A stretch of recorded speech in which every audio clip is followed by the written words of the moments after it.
Ladies and gentlemen, it is my pleasure to introduce to you a legendary sports coupe that has been a staple of the automotive world for over 4 decades, the Volkswagen Scirocco. This iconic vehicle has a rich and fascinating history that I'm excited to share with you.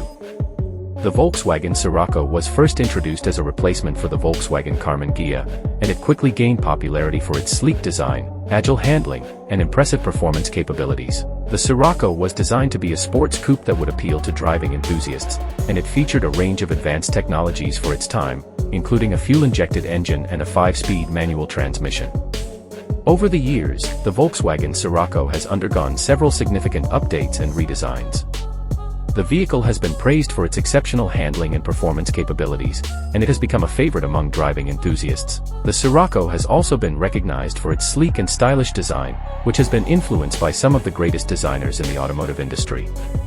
Today, the 2025 Volkswagen Scirocco is a highly advanced and capable vehicle, featuring a range of advanced technologies, including a new turbocharged engine, a dual-clutch automatic transmission, and a range of advanced safety features, including adaptive cruise control and lane departure warning. The Scirocco is also known for its impressive performance capabilities, featuring a sport-tuned suspension and a range of advanced driving technologies, including Volkswagen's renowned XDS electronic differential lock system. This system uses advanced electronics to improve handling and stability, making the Scirocco a joy to drive on both the highway and the twisty roads. Throughout its history, the Volkswagen Scirocco has earned a reputation for its exceptional handling, impressive performance capabilities, and sleek design. Its rich history, advanced technologies, and exceptional capabilities make it a truly iconic vehicle that is sure to continue to impress for years to come.